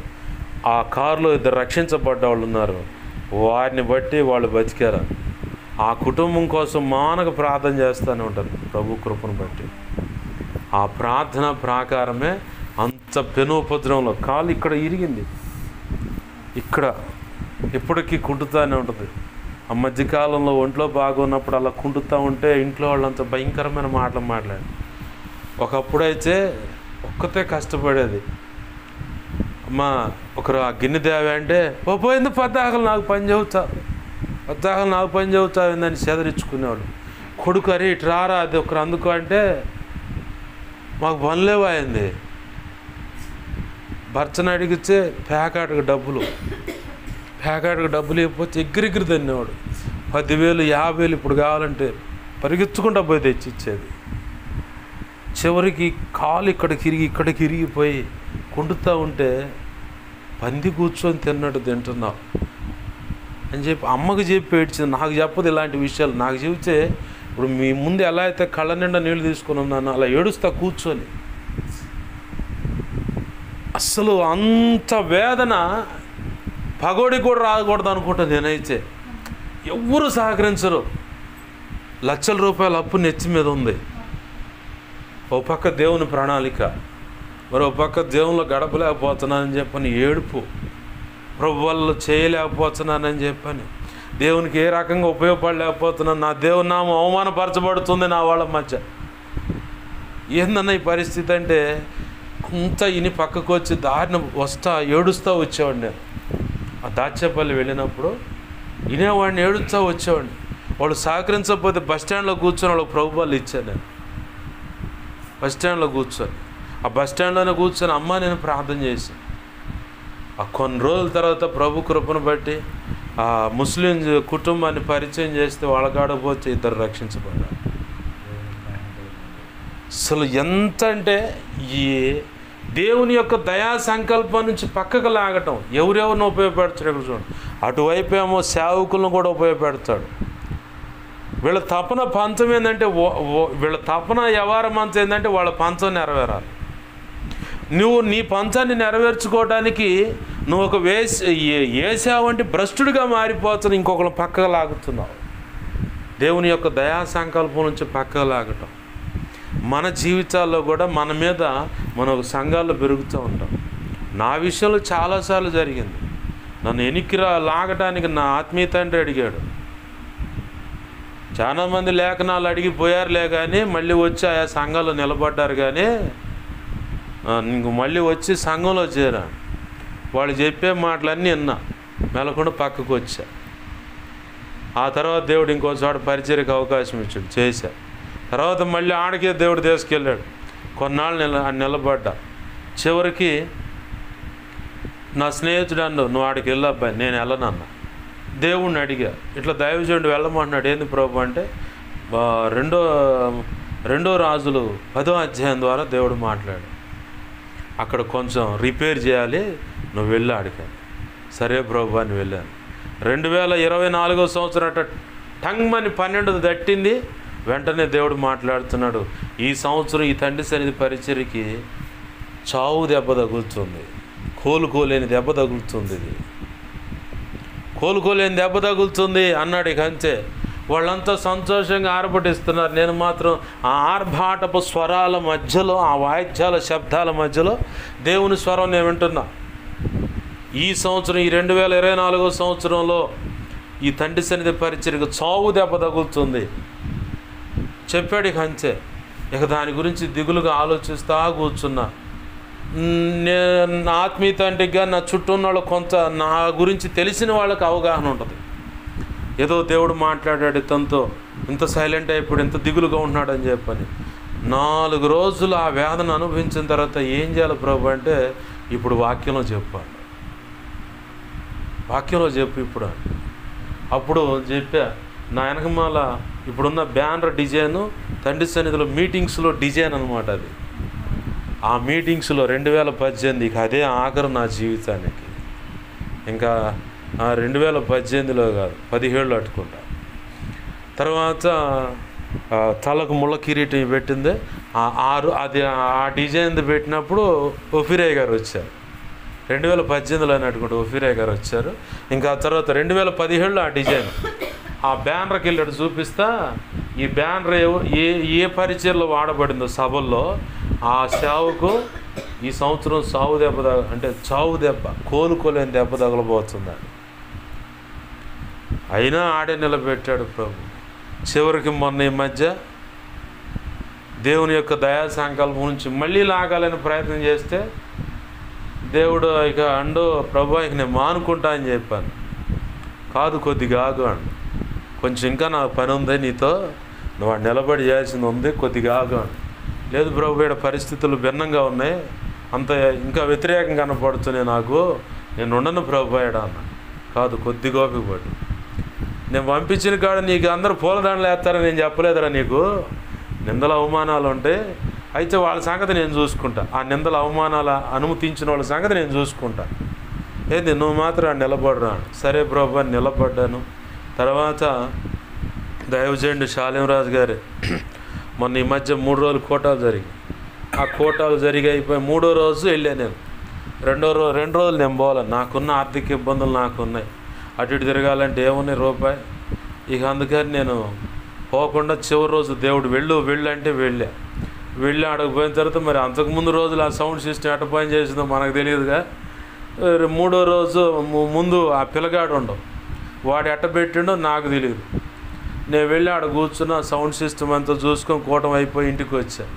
తెల్లారి నా స్నేహితుడు వచ్చి ఫోన్ చేసి చెప్పిండు, బాయ్ నిన్న శాలింరాజు గారు అక్కడికి రావద్దు అని చెప్పాను.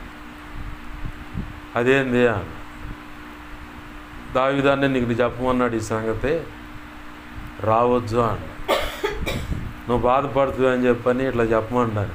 నాకెందుకు బాధ, అసలు నాకున్న అసలు సగం గోల పోయిందబ్బా, నేను సంతోషిస్తున్నా అని చెప్పు. అయితే నేను బాధపడే విషయం ఏదన్నా ఉందనుకో, ఒకటే, నేను ఆ సంఘంలో ఉండి నువ్వు పనికిరావు పో బయటికంటే బాధపడాలి. ఆ సంఘంలో ఏదైనా బాధ్యతలు అప్పచెప్తే నువ్వు అన్క్వాలిఫైడ్ ఇక్కడ పనికిరావు పో అంటే బాధపడాలి. నేను ఎప్పుడో దేవుని సంకల్పం చొప్పున పిలువబడి బయటకు వచ్చినోడిని నన్ను ఇప్పుడు రావద్దంటే బాధపడేదే ఉంది. నేను బాధపడతలేదు, ఇంకా సంతోషిస్తున్నాను. కానీ ఒక కారణాన్ని బట్టి బాధపడుతున్నా. ఇంతవరకు ఎవరికి కూడా ఈ నోరిప్పి ఈ సంగతి చెప్పలా. ఒక కారణాన్ని బట్టి నేను బాధపడుతున్నా.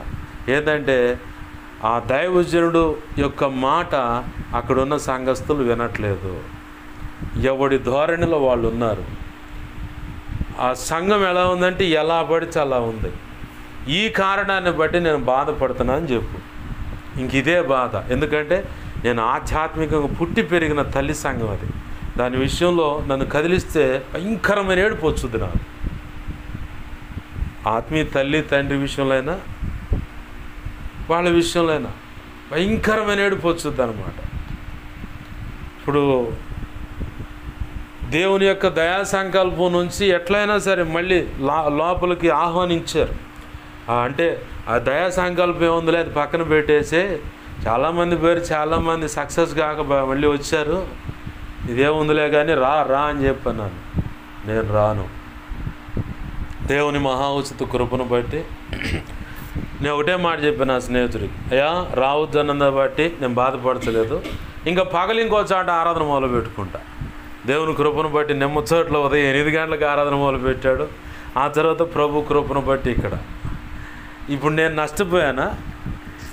ఇంకా దేవుని పని ఎప్పుడైతే ఆడ దేవుని చిత్తం ఇప్పుడు అంటే ఇలాగ కూడా దేవుని దయా సంకల్పం నుంచి నిన్ను బయటికి లాగటానికి నన్నైనా నిన్నైనా మనందరినీ ఎవరినో ఒకళ్ళైనా సరే అలా బయటికి రావటానికి సైతానుగాడు ప్రత్యేకపరచబడిన వారిని సైతం మోసపుచ్చే అధికారం సైతానుగాడికి ఇవ్వబడింది. ఈ భూమి మీద ప్రత్యేకపరచబడిన వారని చెప్పబడుతున్న వాళ్ళలో సేవకులు ఉన్నారు. వాళ్ళ ద్వారా కూడా నిన్ను పక్కకు లాగే అవకాశం ఉంది. నేను వాళ్ళు వస్తూ ఉంటే దేవుడు మాట్లాడుతాడు, పలానా దైవజనుడి ద్వారా ఇక్కడ కొంచెం ఇబ్బంది ఉంది, ప్రార్థన చేయని చెప్పాను. సరే ప్రభు నీ చిత్తము నువ్వే చూసుకోలే అని చెప్పాను. దేవుని యొక్క ప్రణాళిక. ఇప్పుడు నేనున్న కాలనీలో ఆ ఇంట్లో నుంచి ఎలాగైనా నన్ను ఖాళీ చేయించాలా, అక్కడ నుంచి ఎట్టయినా సరే నన్ను బయటికి నెట్టాలా, ఎట్టయినా సరే దేవుని పని అక్కడ జరగకుండా చేయాలనుకున్నాను. ప్రభు కృప. అసలు ఇప్పుడు వాళ్ళకి చలగాయ నొప్పిగా కదా, ఇప్పుడు ఆ కాలనీలో ఉన్న వాళ్ళందరికీ ఇప్పుడు ఏంది పరిస్థితి అన్నట్టున్న పరిస్థితికి తెచ్చాడు దేవుడు. ఎంతమంది రహస్య మంచనాలతో దేవుడు నాతో చెప్తా ఉంటే పలానోళ్ళు ఇలా స్కెచ్ చేసుకొని ఉన్నారు, ఇలా ఉంది వాళ్ళ ఆలోచనలు అని చెప్పని దేవుడు చెప్తా ఉంటే ఇప్పుడు నేనేం చేయగలను ప్రభా? నేను చేసేది ఏమీ లేదు, నువ్వే ఏదైనా చేయగలవు, నువ్వే చూసుకో, నీకు అప్పచెబుతున్నాను ప్రభు అని చెప్పని ప్రార్థన చేసి దేవునికి అప్పచెప్పేసి కొంతమంది నేను దేవుని ప్రణాళికలో నుంచి విగ్రహారాధన వైపు లాక్కొని పోయాడు. దేవుని దయా సంకల్పంలో ఉన్న వ్యక్తులను ఇప్పుడు దానికి దేవుడు నాతో చెప్పిన విషయం అయితే ఆ పిల్లల విషయంలో కానీ వాళ్ళ విషయంలో కానీ గొప్ప ప్రణాళిక. ఏంది సైతానుగాడు కొట్టే బిళ్ళ బీటుగా భార్యను వాడుకొని భర్తను కొట్టే ఇక ఏం లేదు, కుటుంబం మొత్తం ఒక దరి అయిపోయింది. దేవుని దేవుడు చేయగలిగేది ఏం లేదు.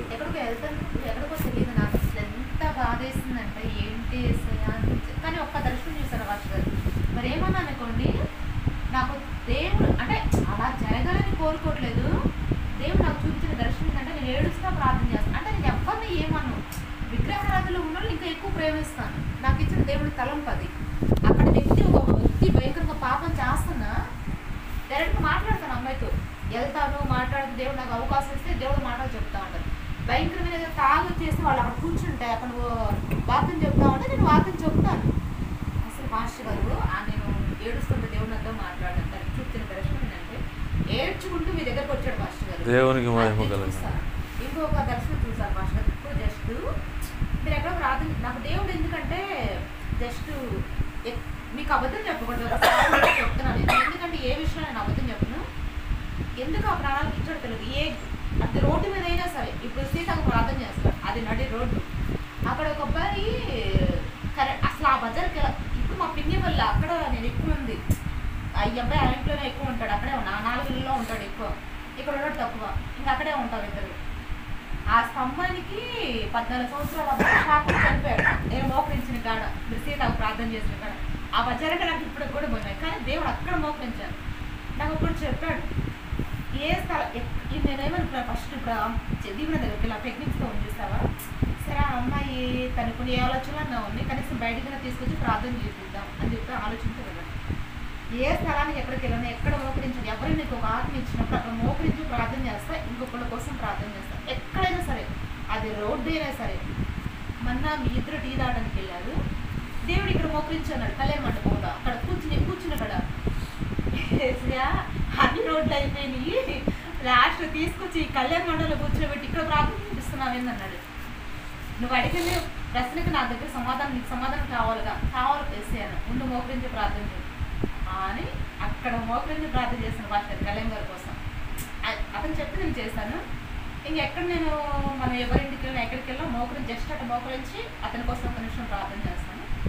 ఇప్పుడు ఆ ఇంట్లోకి వెళ్ళిన తర్వాత అదే నేను స్నానం చేస్తా కూడా ఆలోచించాను, అమ్మో ఇప్పుడు పరిచయం ఇప్పుడు డిస్టర్బ్ చేయకూడదు, వీళ్ళు వరుస ప్రార్థన అయిపోతుంది ఎమ్మట పాస్టర్ వాక్యం చెప్తాడు. సరే ఈరోజు నేను ప్రార్థన చేయడం వాక్యం వినాలి అని ఆశతో ఉన్నాను. కానీ దేవుడు నాకు ఎమ్మట ప్రేరేపించాడు. ఈ వారం కాదని పాస్టర్ గారు అడుగుదాం, రిక్వెస్ట్ చేద్దాం, రేపు వారం వెళ్దాం అనుకున్నాను. ఈ మధ్యలో ఏదైనా జరిగితే నువ్వేం చేస్తాను. సరే ప్రభు ఏదన్నా కానీ ఫస్ట్ పాస్టర్ గారిని అడుగుతానని చెప్పేసి నీకు వచ్చి మిమ్మల్ని అడిగాను. ఆ అమ్మాయి మనకు చెప్పింది, ఇలా ప్రాబ్లమ్స్ ఉన్నాయి అమ్మాయి, అసలు అమ్మాయి విషయంలో పాప విషయం హాస్పిటల్లో ఉన్నాయి. ఇంకా అదే నేను గుర్తు చేసింది. నేను కూర్చోలేకపోయిన ప్రార్థనలో మీరు వస్తే మమ్మల్ని చెప్పాను తీసుకెళ్ళాను. ఇప్పుడు మీరు అక్కడ ప్రార్థన చేస్తుంటే మూలక్ష నుంచి నువ్వు మోకరించాలి చూస్తుంది. కానీ చక్కగా లోపడింది మాస్టర్ గారు, దానికి మెచ్చుకుని డబ్బులు వచ్చిన నేను మోకరించాను, ఆ అమ్మాయి మోకరించింది. నేను కళ్యాణ్ కోసం ప్రార్థన చేశాను.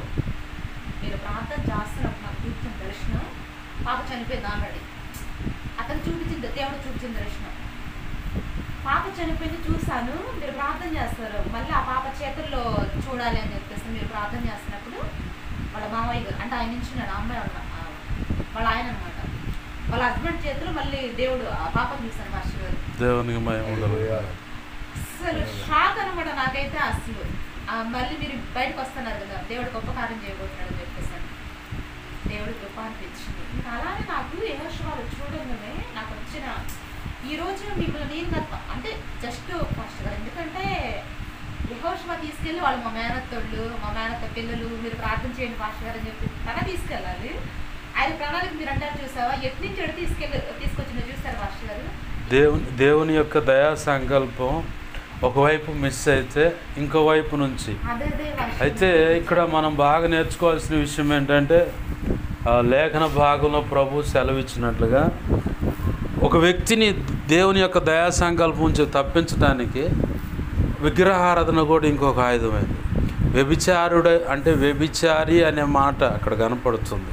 భ్రష్టుడు అనే విషయంలోనే కొంతమంది లాక్క వెళ్ళి భ్రష్టులు చేస్తారు, మరి కొంతనేమో వ్యభిచారం అంటే విగ్రహారాధన అనేది కూడా ఒక వ్యభిచారమే. న్యాయాధిపతులు 2వ అధ్యాయంలో ఆ మాట ఉంది, మీరు ఆ విగ్రహాలతో వ్యభిచరించరి కాబట్టి నేను మీకు వ్యతిరేకమై. ఇప్పుడు విగ్రహారాధన అంటే అచ్చంగా కొంతమంది ఏం చేస్తారంటే విగ్రహాల దగ్గరకు పోయి విగ్రహారాధన చేయటమే కదా అనుకుంటారు. ఇప్పుడు రక్షణ పొందిన వాళ్ళు కూడా చాలామంది చిల్లంగి బాలమని చాదబడి క్షుద్ర పూజలు గుప్త నిధులు బయటకు తెచ్చుకోవటం ఇవన్నీ కూడా విగ్రహం సంబంధించినవి. ఒక సేవకుడి మీద లేదంటే వాళ్ళకి నచ్చిన వాళ్ళ మీద ప్రయోగించటం ఇవన్నీ కూడా విగ్రహం సంబంధించినవి. అది కూడా వ్యభిచారమే. ప్రకటన 21:8 ప్రకారం అక్కడికి వెళ్ళిపోతారు, 2వ మరణానికి వెళ్ళిపోతారు. కానీ ఈ లోపల ప్రభు యొక్క తన చిత్తం ఒక సంకల్పం ఉంటే ఖచ్చితంగా ఆ వ్యక్తులు పట్టుకొచ్చుకుంటారు. ప్రభు ఈరోజు సెలవిస్తున్న మాట ఏంటంటే ఇలాంటి వ్యభిచారులు భ్రష్టులు ఉంటారు, జాగ్రత్త జాగ్రత్త. మీలో అలాంటి వాళ్ళు ఏమైనా ఉన్నారేమో చూసుకోండి జాగ్రత్తగా. భ్రష్టత్వానికి ఏడ్చుకెళ్ళే వాళ్ళు ప్రభు పరిచయం చేశాడు. అలాంటి భ్రష్టత్వ మనసు కలిగి మనం ఉండకూడదని మనం హెచ్చరిస్తూ ఉన్నాడు. మరొకటి వ్యభిచారి అంటే ఒక స్త్రీ తన సొంత శరీరం కాని వేరొక పురుషుడితో ఒక స్త్రీ తప్పు చేస్తున్నా, వేరొక పురుషుడు తన సొంత శరీరమైన ఆ స్త్రీతో కాకుండా ఇంకొక స్త్రీతో పొరపాటు చేస్తున్నా అంటే దాన్ని వ్యభిచారం అని. ఈ వ్యభిచారాన్ని బట్టేనా ఆ వ్యభిచారం బట్టేనా. యేసయ్య ఇంకోటి కూడా డైరెక్ట్ చెప్పాడు, మోహపు చూపుతో. ఇక అయిపోయినట్టు ఇక ఆ సమయంలోనే నువ్వు పాపం చేసినట్టు అంటే వ్యభిచారం అన్నమాట. ఇట్లాంటి వ్యభిచార దాహంతో నింపి కొంతమందిని మోహపు చూపులతోనే వాడు ఒక వ్యభిచారిగా మార్చేస్తాడు. మరి కొంతమందినేమో అక్రమ సంబంధాలకు అలవాటు చేసి వ్యభిచారిగా మార్చేస్తాడు. మరి కొంతమందినేమో రక్షణ పొందిన వ్యక్తులు ఏముందులు ఏమైతే ఎవరు చూస్తున్నారు అని చెప్పని విగ్రహారాధనకు తీసుకువెళ్ళి అంటే విగ్రహారాధన అంటే ఒక దేవత దేవుడి ముందు పూజ ముందు చేయటం, దేవుడి ముందు దేవత ముందు పూజ చేయటం అనేది కాకుండా చిల్లంగి బాలమ్మని చేతబడి క్షుద్ర పూజలు చేస్తున్న వాళ్ళకి సపోర్ట్గా నిలబడటం కూడా వ్యభిచారమే. ఆ తప్పు జరుగుతుందన్న దాన్ని ఖండించకపోవటం, ఆ వ్యక్తి ఇది కరెక్ట్ కాదని ఖండించి నిలదీసి దాన్ని నుంచి ఖండించాలి ముందు, అది చేయకపోవటం కూడా పొరపాటే దేవుని దృష్టిలో. ఎందుకంటే ఏమన్నాడంటే యెషయా గ్రంథంలో అట్టుకుంటా, యెషయా గ్రంథంలోనూ కీర్తనలోనూ ఒక మాట ఉంది, నువ్వు దొంగను చూసి దొంగతో జత కట్టావు అండి. అంటే నువ్వు వాడు పాపం చేస్తుంటే ఆ వ్యక్తిని గద్దించకపోవటం కూడా, ఖండించకపోవటం కూడా పాపమే అని చెప్పి అనుకొచ్చాడు.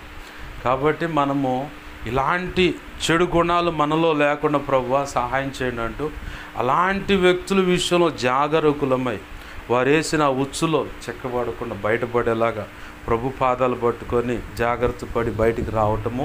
అలాగనే ఇట్లా విగ్రహ సంబంధమైన ఆ వ్యభిచారంలోకి మనం వెళ్ళకుండా వెళ్ళిన వాళ్ళ విషయంలో భారం కలిగి ప్రార్థన చేస్తా.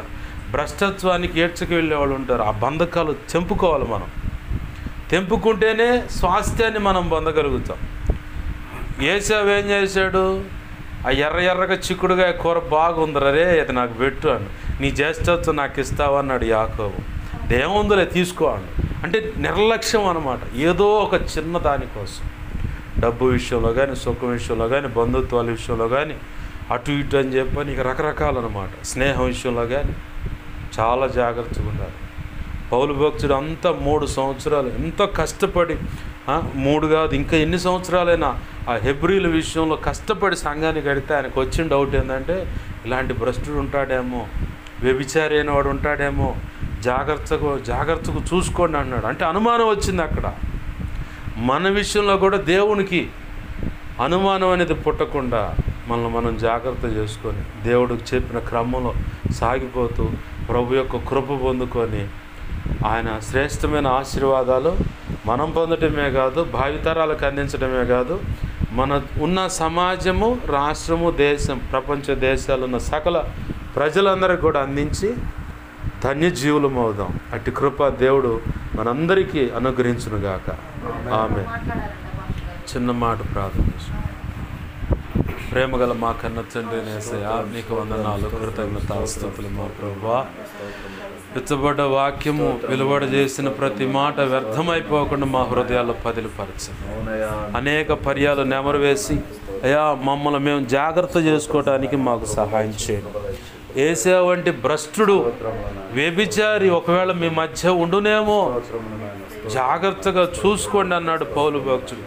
అయ్యా ఇదిగో తండ్రి, మమ్మల్ని భ్రష్టులుగా చేయటానికి నీ దయా సంకల్పం నుంచి మమ్మల్ని భ్రష్టులుగా చేయడానికి ఎవరెవరు ఏ కోణంలో మమ్మల్ని దేవా ఇబ్బంది పెడతారో, ఎక్కడ ఇరుకులో పెడతారో ఆ సంగతులు ప్రభా లేఖన కాంచెలో కొన్ని విషయాలు తెలియపరిచారు.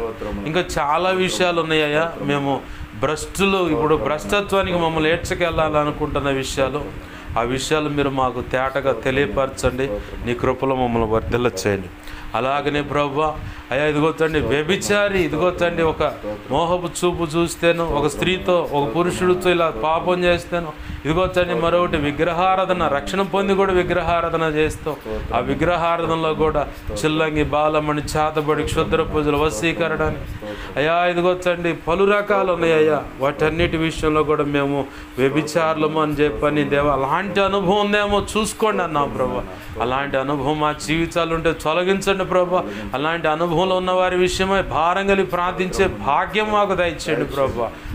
ప్రభా ఈ భ్రష్టత్వానికి మమ్మల్ని ఏడ్చగలటానికి నీ దయా సంకల్పం నుంచి మమ్మల్ని బయటికి లాగటానికి ప్రయత్నం చేస్తున్నా అపవాది చేత వెరిపించబడుతూ అసలు మేము కరెక్ట్గా ఉన్నామనుకుంటున్న ఆ వ్యక్తుల యొక్క ఆ చీకటి, ఆ అపవాది సంబంధమైన బంధకాల నుంచి ఆ వ్యక్తులకు యేసునామములో విడుదల కలుగునుగా.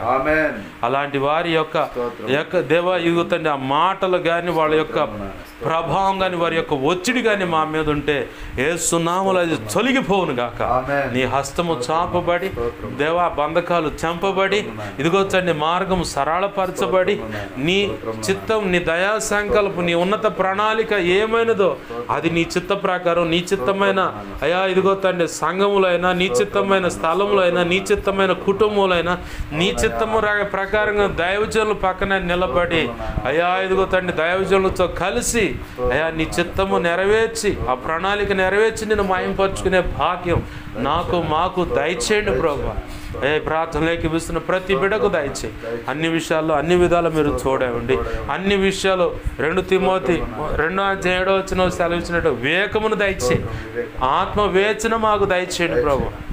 అయ్యా దేవా నీ కార్యములు జరిగించి నీ చిత్తం నెరవేర్చమని బతిమలాడుతూ నాకు మాకు మా మీద ఇంకెవరికైనా కళలు నిద్రల దర్శనం స్వప్నాలు చూపించబడ్డ సమస్త చీకటి శోధనుడి ప్రభావం నీ మహాపునరుద్ధాన శక్తి యేసునామములో బంధిస్తున్నాను, బంధించి లయపరిచిన నీ కృతజ్ఞత ఆస్తుతులు మార్చండి అయ్యా. నాకు మాకు మా మీద ఇంకెవరికైనా కళలు నిద్రల దర్శనం స్వప్నాలు చూపించబడ్డ సమస్త మంచి కళలు మంచి దర్శనం మంచి స్వప్న నిద్రలు చూసి సమస్త మంచి యేసునామములో నీ మహాపునరుద్ధాన శక్తితో త్వరపెట్టే జరిగేలా చేసి నెరవేర్చుతండి.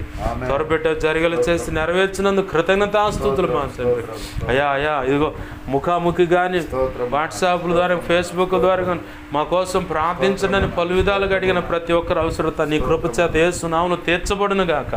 నా కోసం మా కోసం పరిచర్య కోసం విన్నదాన్ని బట్టి అయ్యా ఇదిగో ఈ సహవాసాన్ని వెంబడిస్తున్న వారు సోషల్ మీడియా ద్వారా వాక్యాలు విని బలపడుతున్న వాళ్ళు కానీ వాళ్ళు చేస్తున్న ప్రార్థనలు ఎవరెవరు చేస్తున్నారు వారందరినీ కూడా బలపరిచి అభిషేకించి నీ సేవలో గొప్పగా వాడుకోండి ప్రభు.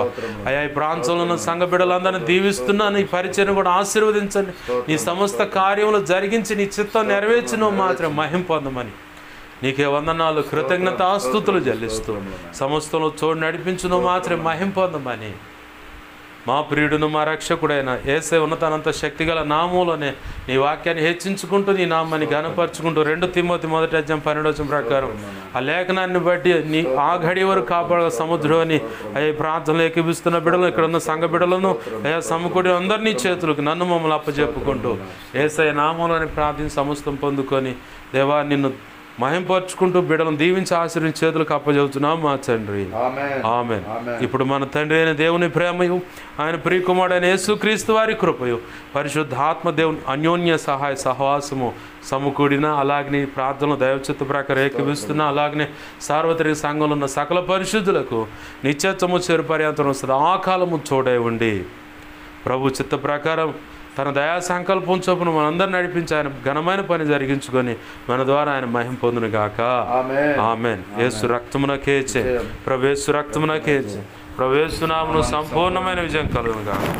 ఆమేన్. అపవాది వాడి దూతలు చీకటి అంధకార శక్తులు క్రియలు అవి ఎంత ప్రమాదకర మంత్ర ప్రయోగాలైనా వాటన్నిటికీ అనంతనాశనం సర్వనాశనం నిత్యనాశనం కలుగును గాక.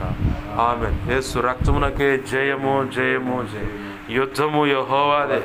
ఆమేన్. హల్లెలూయా హల్లెలూయా హల్లెలూయా. అందరికి వందనాలు. ప్రభు యొక్క మహా ఉచిత కృప మీ అందరికీ తోడై నడిపించును గాక. ఆమేన్.